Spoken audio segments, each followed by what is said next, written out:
Hello and welcome to another episode of Explore Spiritism on Kardec Radio.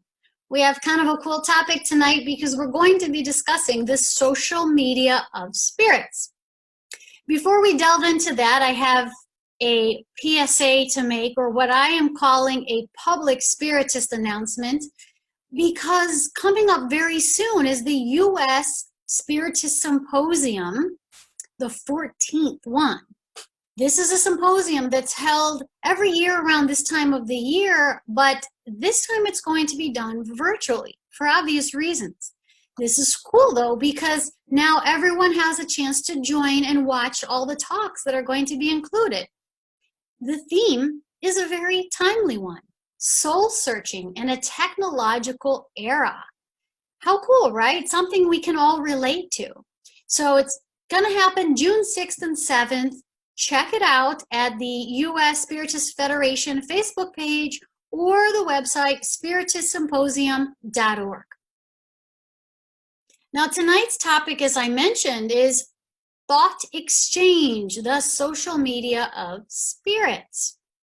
Something got me thinking about Facebook and these algorithms that Facebook uses to determine the content that we see in our news feeds. Right? These are the rules that are designed into Facebook, because with everything that we follow or friends with, the groups that we join, we can't possibly see everything. So there are rules in place that basically say, what do we interact with most, right? What friends do we interact with most in their posts? What groups do we exchange the most with? What kind of pages do we follow? And even what do the friends that we interact with most, what are they doing? What are they about? So Facebook tries to determine what we're most interested in order to share that kind of content with us.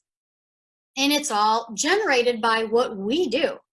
And I was thinking that, wow, this is really kind of like how the law of attraction works. And there's a lot of information out there on the law of attraction from different sources, many, non-spiritist ones even, but it's just basic ideas, and whatever you call it, creating intent or telling the universe what you want, an expansion of what you're focusing on. There's this shared concept that it's somehow kind of like a boomerang effect, where you put something out there and then you get something back. Well, social media, albeit by design, right, is like that, and gives us kind of a good example of how this works with those algorithms that I mentioned. So we're going to use, for the social media example, we're going to use Facebook to make some comparisons. In the Facebook universe, we express our thought, our will, our ask, if you will. We do that manually.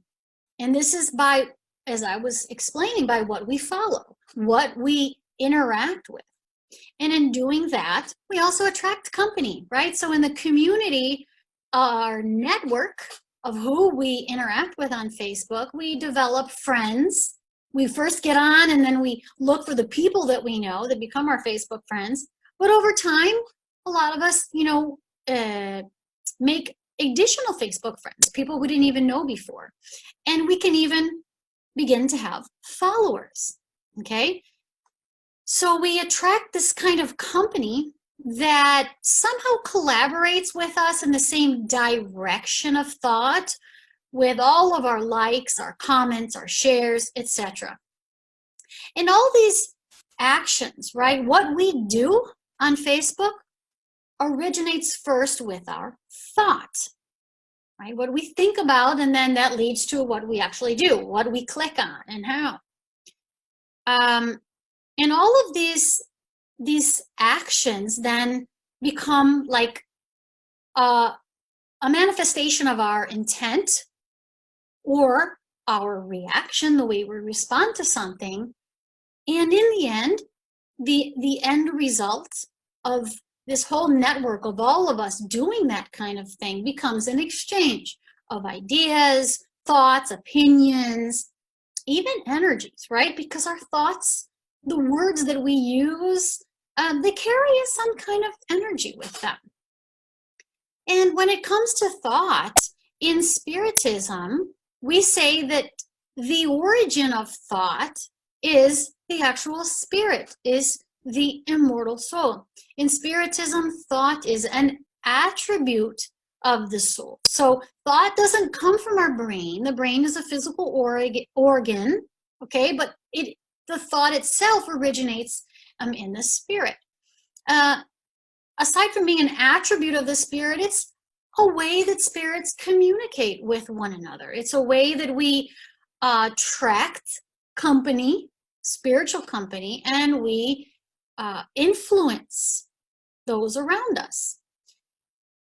It's also in that the way that discarnate spirits not currently incarnate, right? So most of the time we can't see them. They're in the discarnate state, in the invisible realm. They influence us. Probably the most cited quote in Spiritism, or at least from the Spirit's book, and most particularly at minimum when it comes to this topic of thought and spiritual influence, is this one from the Spirit's book, question number 459. For those unfamiliar with this book, it's a book of questions and answers published by Allan Kardec, who codified all the Spirit's teachings. And just to show you, right, this I know you're going to see this backwards, but it's questions and answers. And then right here, this question comes from this section called The Concealed Influence of Spirits on Our Thoughts and Actions. And the first question in this section is the one I'm showing on my screen. It says, do spirits have any influence on our thoughts and actions? And the answer is not only yes, but that the spirits influence you in this regard, or their influence is greater than you suppose, for very frequently it is they who guide you. And they go on to tell us in part that, our thought processes end up being a mix of our own organic thoughts, right? And the thoughts that we start becoming receptive to from the spirits. And so much so that, we're not even sure necessarily, unless we pay very close attention to tell which ones may be ours and which ones may be ones that we're kind of picking up on. Now, going back to the Facebook as an analogy, I want you to imagine the exchange of thoughts among spirits in what I call this thought exchange as the social media of the spirits, okay? So we're going to take that and compare it to the social media platform on the internet that we call Facebook. So we're going to illustrate where there are some similarities and even some differences.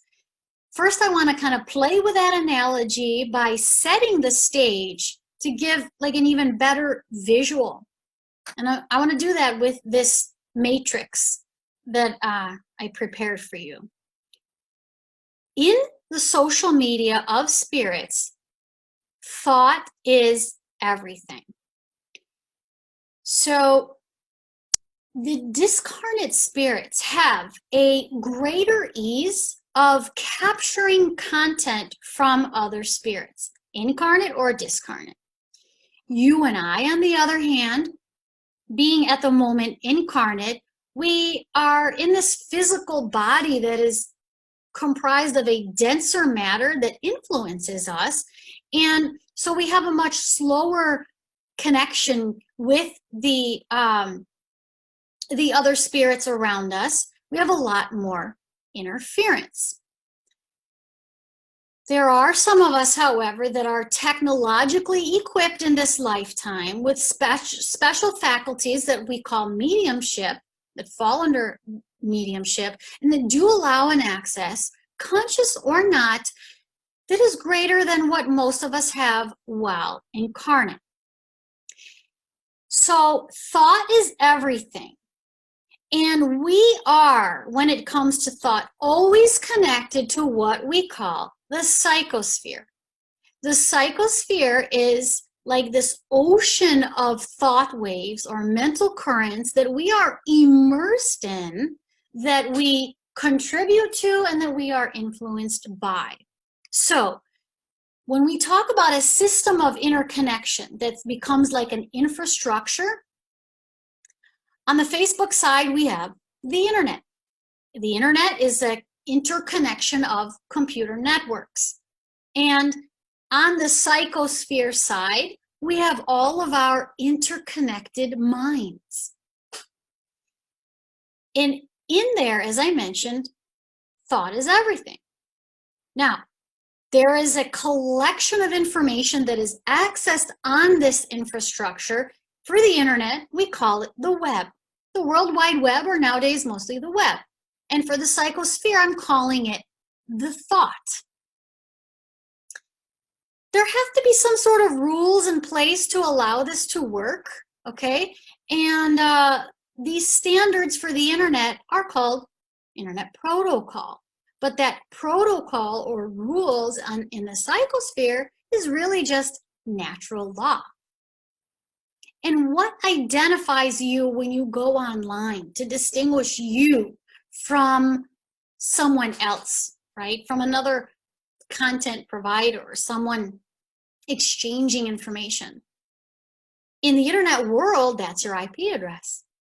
But in the psychosphere, that's your mental field. It's like your own thought that you're emanating, and that is your own psychosphere, so to speak, right?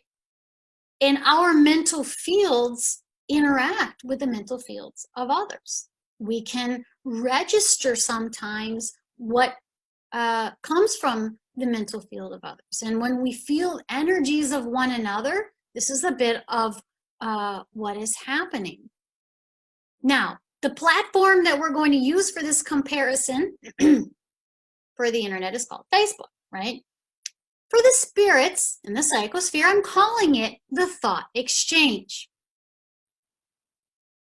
And I've mentioned that their thought is everything, so we are always online. And our thoughts are always, interacting with one another. So I know that in this picture, these are meant to be some speaking bubbles, but humor me and consider them all as thoughts bubbles, okay? So you can see there, this is like a visualization of that interaction. Now, when we compare Facebook versus the thought exchange, we're going to see the similarities and differences. So the idea of connecting, right? The connection that we make. In Facebook, it's optional. You can log on, you can log off, you cannot even use it. But the thought exchange is simply a part of life for us as spirits. There's no choice, right? We're always connected, and we're always, like it or not, uploading to and downloading from this psychosphere or thought exchange. And we don't even have to click on anything. We don't even have to be, let alone deciding whether or not to get on it. We don't even have to be conscious of this exchange. That's something that is really very important to be aware of. And in Spiritism, we learn a lot more about it. But as promised, we're going to be comparing these two platforms. So in terms of interaction with internal content. On Facebook, we like, we comment, we share, we follow. And guess what? We do the same thing in our exchanges with spirits. The spirits, as we have mentioned, they influence our thoughts, right, by way of intuition.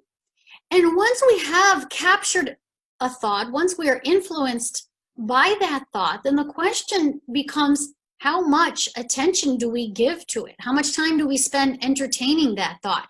Do we answer back by giving it, a lot of time?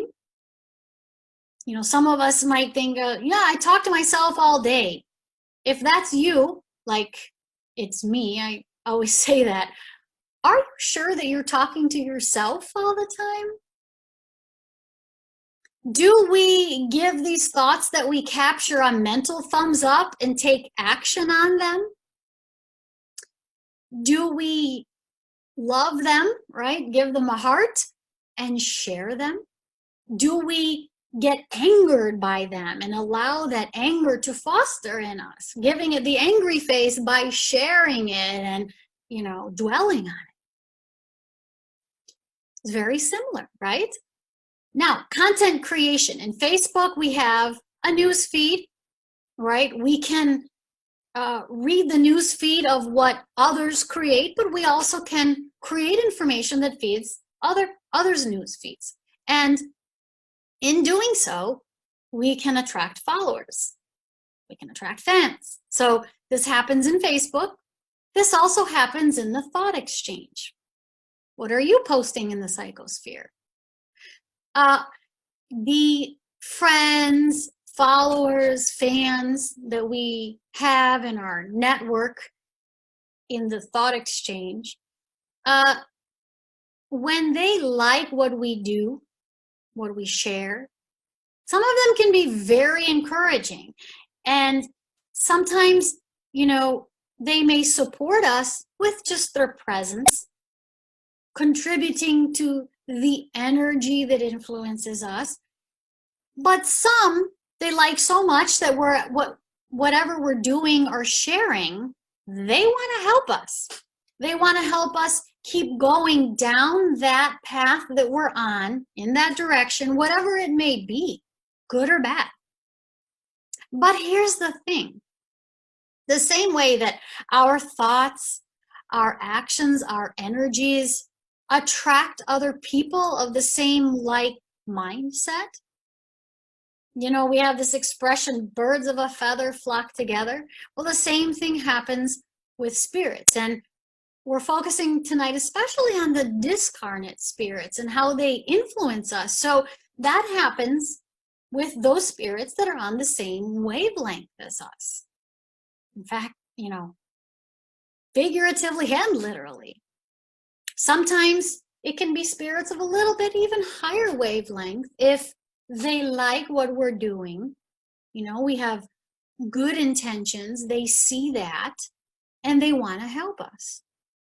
Well, in general, in this whole community of people or spirits in our network, they act differently depending on their own character. So the more intelligent and kinder they are, the better intentions that they have, the better and more positive ways are that they encourage us through the suggestions that they give and the signs that they show us that are there to help us and, that are for our own betterment and the betterment of others. They're healthy for us. And they can even set things in motion, right, by who else that they influence. And this becomes sort of a materialization of a feedback from what we ask for. This is like, when we knock, right, or when we ask, it's what we find in the doors that open. You know what? In these good spirits, when they themselves have noble intentions, when they have an ethical approach to their own actions, they're virtuous, they don't even judge us like many people do. So there are friends, there are mentors. They can even be like a spiritist, Luis Sergio Marota. He says something that I liked. He said, like, they see through us, right? They see through us and our imperfections, but they can be like parents who say, I know you. I see what you have to correct in yourself, but I love you. And I am here to help you. So whenever we are in any way responsive to the help of good spirits, they really want to be there and to encourage us. And even, if we make our mistakes, we fall, we get back up, as long as we can stay connected to them, they're there for us. But if we continuously reject their inputs, you know what? They respect that. They respect our use of our free will.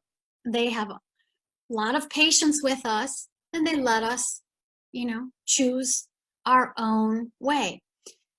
Well, the more ignorant the spirits are, the more ill-willed their intentions may be, then that's a reflection of how they also do encourage us. They also have endless suggestions, right? They're never tired of telling us what to do if we will listen. Interacting with the spirit realm is not always light and love and cool. It can be dangerous if we're not careful, because there are negative influences that we need to be aware of and act accordingly. So these spirits, they also can set in motion, by the way, things around us in our lives that impact us. Because there are also beings out there of that mindset that are receptive to their summons and that will help them, both incarnate and discarnate. So we have to be careful. If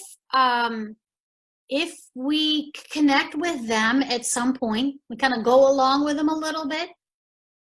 When we try to follow a different path or turn another way, they're going to keep trying. They will keep trying. You have to be aware. And yes, they will eventually tire, right? So it's so important for us to be vigilant.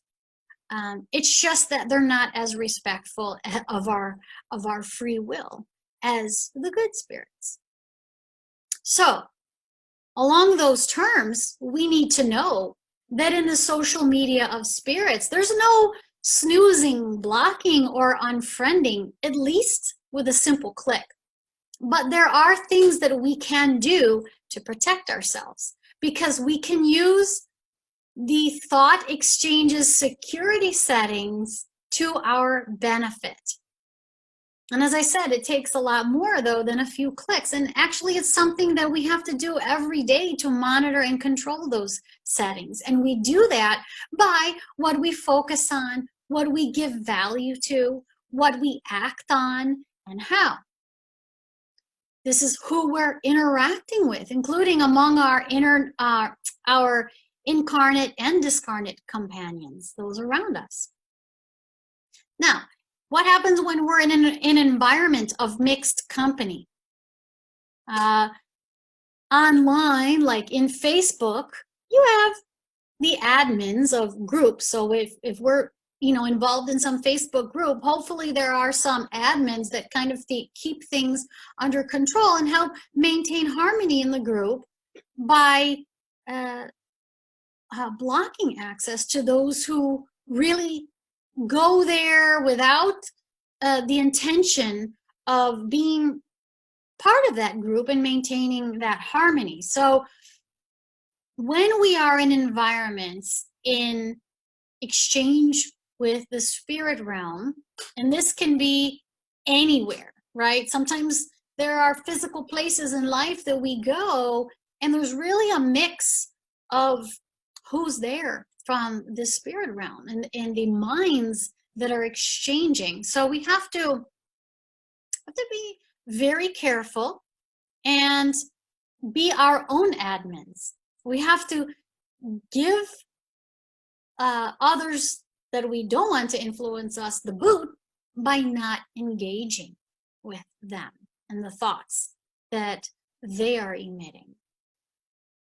Prayer is another way that we can turn on those Facebook settings by connecting us to those good spirits who are all around, ready to help us, ready to give us really good suggestions and help us in our thinking process, help us in our decisions, help us to see things with more clarity.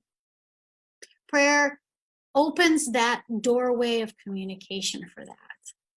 And when it comes to avoiding certain exposures to risk on Facebook, well, there's a lot of apps that you could use through Facebook, right? And some of them have very serious security vulnerabilities.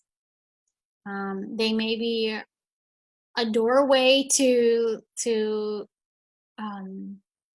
things that can happen, you know, on your computer, whatever. They might get you to share personal information that maybe it's not a good idea to share. And in the thought exchange, you know, in this psychosphere, we expose ourselves to those security vulnerabilities through invigilance. And we can't say enough about that in terms of controlling the kinds of minds who exchange with us. When it comes specifically to the outright exchange through the faculties of mediumship, this is even more important. And the invigilance in mediumship happens when we practice a mediumship that is without the proper education. So there's a potential for all kinds of problems. And when we engage in mediumship, not for the right reasons, not really with the best of intentions or ethical reasons, okay? In all of this, the bottom line is that, like any kind of social media on our internet, through this thought exchange in the psychosphere, where we engage with other spirits, there's the potential for a lot of noise that, one, we have to be conscious of, and two, we have to weed through to consciously determine what we want to focus on.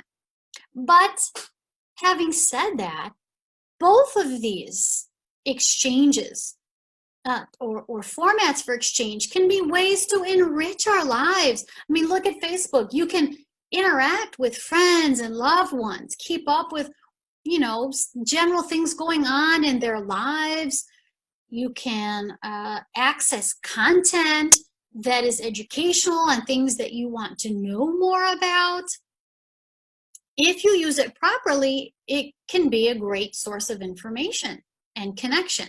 Same thing with the psychosphere and interacting with other spirits. There's a great potential out there for really nourishing our souls.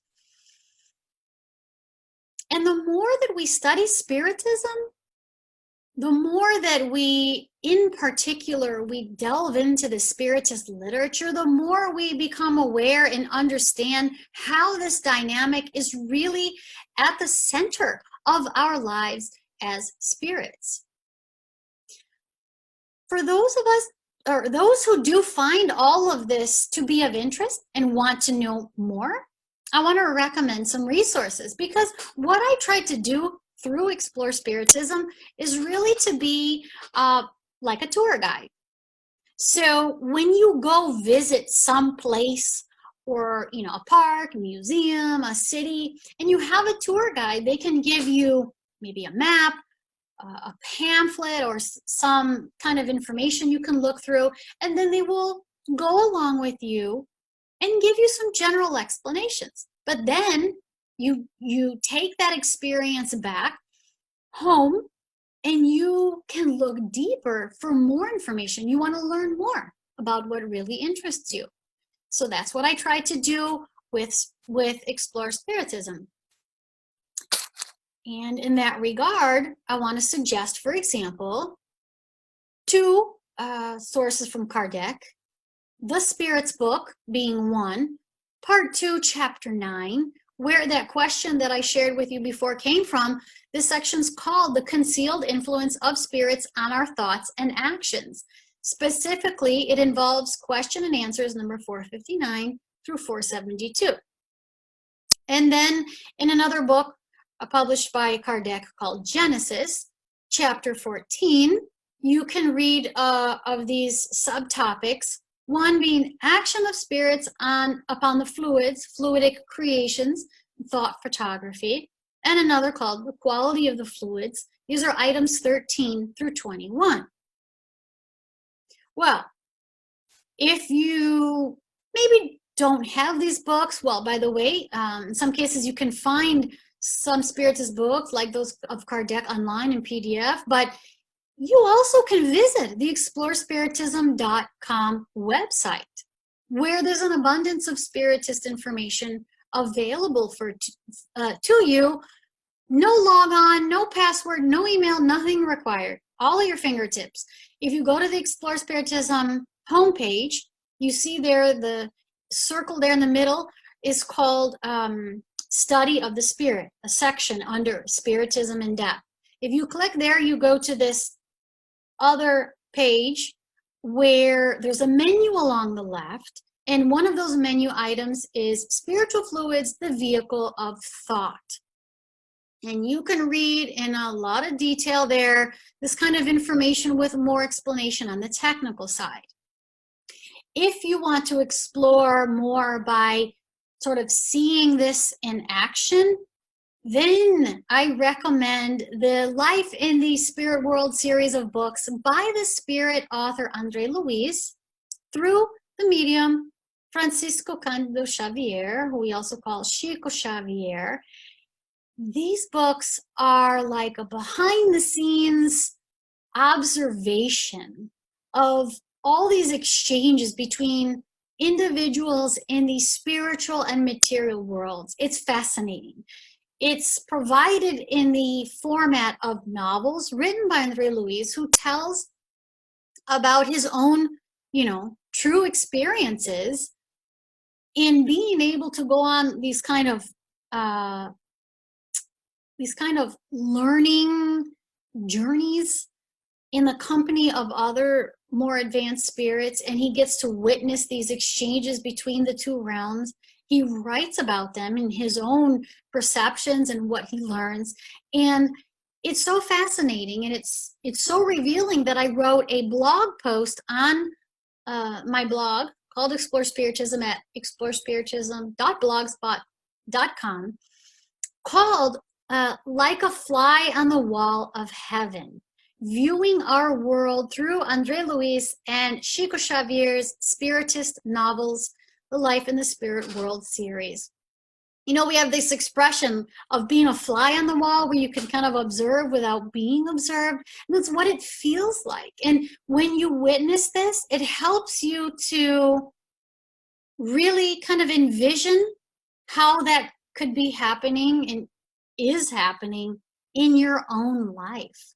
And I think it gives us more impulse to the natural exchange that we can have through prayer, right? And when we reach out to the spirit realm. So I highly encourage you to check out these books. Just as a curiosity, I was kind of amused in reflecting on how our language evolves as our awareness and our experience broadens, right? So do you remember when we used to call the internet the information superhighway, as if there were sort of like a starting point and a destination? And now we're all about the cloud, right? And I understand that the internet and the cloud are not one and the same thing, right? They're not exactly the same, but this idea of the cloud sure feels a lot closer conceptually to the ideas of the spirit realm and the psychosphere than that of a highway, right? And along those same lines, when we used to try to explain this idea of spiritual influence in the way I learned it and have explained it to others, is like, through the idea of synchronizing our own thoughts with the thoughts of others. So it's like when you tune in to a certain radio station or television channel, now we might say, logging onto a certain website, but it's like trying to synchronize with content, so to speak, that is of interest to you. Well, now that we have social media, it kind of broadens even that ability to visualize that. So I hope that this analogy tonight has been helpful to you in exploring that a little bit more. I want to close tonight with a message from the Spirit Emmanuel in this book that you see here called The Pathway, the Truth, and the Life. I have the book here.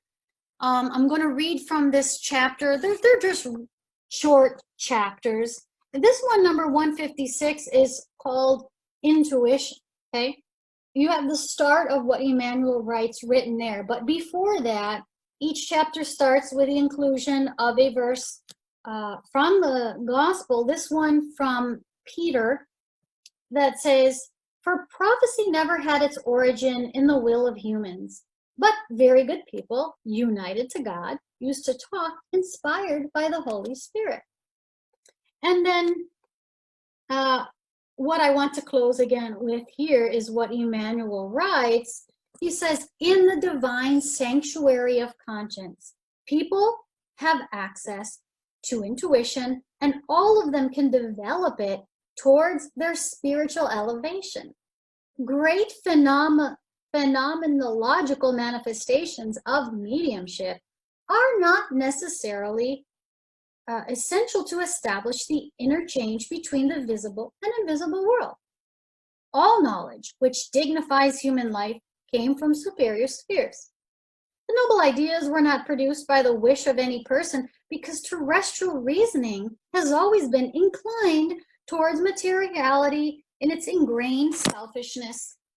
Divine revelation is what humanity possesses best. It is the cooperation from sublime spirituality brought to humanity by Jesus's collaborators through the exemplification, actions, and words of just men and women who succeed in breaking the circle of vulgarities around them.